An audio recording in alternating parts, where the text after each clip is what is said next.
Assalamu alaikum respected viewers. I am Dr. Mohammad Ramzan Ansari, Assistant Professor of Pediatrics and Family Medical Specialist.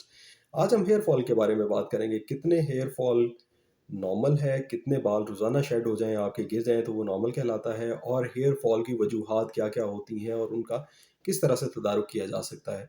Hair fall 50 से लेके 100 तक hair fall per day होना एक normal phenomena है, और जितने ज़्यादा बाल होंगे उतना ज़्यादा लाइकली चांसेस हैं कि आपके ज़्यादा हेयर फॉल होंगे, उतने ज़्यादा उनके ऊपर स्ट्रेच आएगा और वो जड़ों से वीक होके निकल आएंगे। और इसी इतनी ही तादाद में तकरीबन बाल दोबारा आते जाते हैं। आप जब कॉम्ब करते हैं तो अगर आपकी कंघी के ऊपर 50 से 100 के दरमियान बाल हैं और आप नॉर्मल डाइट ले रहे हैं, आप अच्छी डाइट ले रहे हैं, आप हेल्दी ग़िज़ा खा रहे हैं, तो ये ना बाल वापस उगाएँगे। लोग अक्सर बाल अपने छोटे करते हैं, स्पेशली मेल्स। वो गंज करवा लेते हैं या बिल्कुल ट्रिम करवा लेते हैं अपने हेयर्स को, बहुत छोटे-छोटे बाल करवा लेते हैं।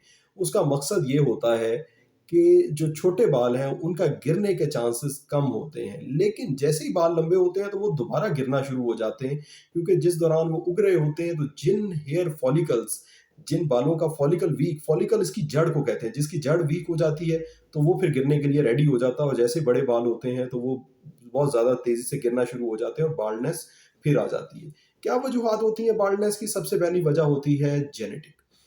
आपकी जीन्स में ऐसा है, फैमिली में बाकी लोग भी बाल्ड हैं।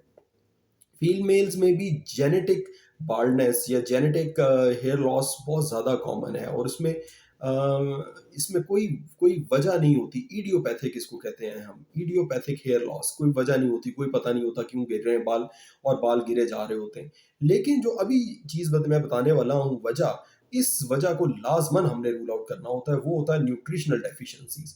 कौन से न्यूट्रिशन सबसे ज़्यादा इंपॉर्टेंट है बालों के लिए? नंबर एक, जिंक बहुत ज़्यादा इंपॉर्टेंट है, जो कि मल्टीविटामिन में अवेलेबल है, फ्रीली अवेलेबल है, रेडिली अवेलेबल है पाकिस्तान में, वो ज़्यादा एक्सपेंसिव नहीं है, चीप है। दूसरे नंबर पे विटामिन ए बहुत ही ज़्यादा ज़रूरी है अच्छे बालों के लिए, बालों की ग्रोथ के लिए। फिर विटामिन ई बहुत ज़्यादा ज़रूरी है, विटामिन सी ज़रूरी है, और आपका बी कम्प्लेक्स विटामिन जिसमें नियासिन, थायामीन आता है, ये बहुत ज़्यादा ज़रूरी है। फिर थर्डली न्यूट्रिशन, क्योंकि ये बाल प्रीडोमिनेटली प्रोटीन के ऊपर बने होते हैं, प्रोटीन कंपोनेंट होता है इसका, और ये नाखून भी हमारे प्रोटीन होते हैं, बाल भी प्रोटीन होते हैं। तो अच्छी प्रोटीन डाइट, एग का इस्तेमाल, मीट का इस्तेमाल, कलेजी का इस्तेमाल, मछली का इस्तेमाल, कीमे का इस्तेमाल, ये बहुत ज़्यादा ज़रूरी है। और मीट में सिर्फ अगर आप वाइट मीट खाएंगे तो उसका इतना फ़ायदा नहीं होगा, आपको लाल मीट भी खाना पड़ेगा। फिर मिनरल्स में बहुत ज़्यादा कमी जो है वो आयरन की कमी की वजह से बाल गिरते हैं, और डी कलर भी होते हैं विटामिन की डेफिशिएंसी की वजह से, और आयरन की डेफिशिएंसी की वजह से, और मिनरल्स और जिंक मैग्नीशियम की वजह से, मोलिब्डेनम की डेफिशिएंसी की वजह से आपके बाल ब्राउनिश हो जाते हैं। लोग छोटे बच्चों को देखते हैं, कहते हैं बड़े खूबसूरत बाल हैं जी, मेरे बच्चे के ब्राउनिश बाल हैं। लेकिन जब पूछते हैं कि फैमिली में और भी किसी के ब्राउनिश बाल हैं, तो कहते हैं नहीं। तो फिर हम पूछते हैं कि जब कंघी करते हैं तो ये टूटते भी हैं बाल? तो बालों का टूटना दो तरह का होता है। एक तो हेयर फॉलिकल डायरेक्टली निकल आता है, इसका मतलब है कि शदीद न्यूट्रिशनल डेफिशिएंसी है आपको, उसमें जड़ें भी वीक हैं, आपको विटामिन की डेफिशिएंसीज भी हैं, और आपको जिस्मानी तौर पे क़ुव्वत मुदाफ़ियत भी आपकी कम है कि जड़ों से बाल निकले आ रहे हैं।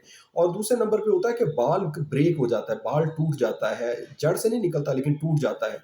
इसमें प्रोटीन डेफिशिएंसी और फैट्स की डेफिशिएंसी आपके बालों में होती है, कि बालों के अंदर नरमी नहीं है, उनके अंदर एडिक्वेट अमाउंट ऑफ ऑयल नहीं है। आप किसी रस्सी को ऑयल लगाएं तो वो ज़्यादा मजबूत हो जाएगी, वो ज़्यादा मुश्किल से टूटेगी, वेयर एज अगर ड्राई होगी तो वो आसानी से टूट जाएगी, उसकी लाइफ कम हो जाएगी। इसी तरह से बाल की लाइफ है, अगर उसके अंदर मॉइस्चर पूरा होगा, उसके अंदर ऑयल पूरा होगा, तो वो नहीं टूटेगा। अगर बाल जड़ से निकल रहा है तो इसका मतलब है आपको जनरलाइज्ड वीकनेस है, आपको इम्यूनिटी की डेफिशिएंसी है, आपको न्यूट्रिशनल डेफिशिएंसी है। और अगर बाल दरमियान से टूट रहा है, हेयर फॉलिकल से नहीं निकल रहा, जड़ से नहीं निकल रहा, बल्कि बाल टूट रहा है, तो इसका मतलब है कि आपको प्रोटीन्स की डेफिशिएंसी है, और फैट्स की डेफिशिएंसी, ऑयल्स की डेफिशिएंसी, ओमेगा 3 ऑयल्स की डेफिशिएंसी है, और जो ऑयल्स हैं उनकी डेफिशिएंसी है आपके जिस्म में।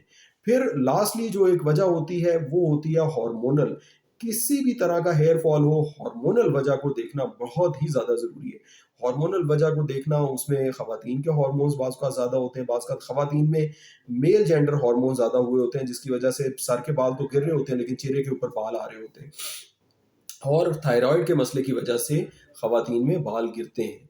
और भी बहुत सारी लिमिटलेस पॉसिबिलिटीज़ है, मेडिकेशन की वजह से होता है, जैसे एंटी कैंसर मेडिसिन्स लेते हैं, उसकी वजह से हो जाता है, डिप्रेशन की वजह से हो जाता है, उसमें भी इनडायरेक्टली न्यूट्रिशन का कंपोनेंट आता है, क्योंकि न्यूट्रिशन बहुत बुरा हो जाता है पेशेंट्स का, और वो न्यूट्रिशन की डेफिशिएंसी की वजह से अच्छा नहीं ले पाते, डाइट अच्छी नहीं लेते, उनको भूख नहीं लग रही होती, तो इस वजह से हेयर फॉल हो रहा होता है।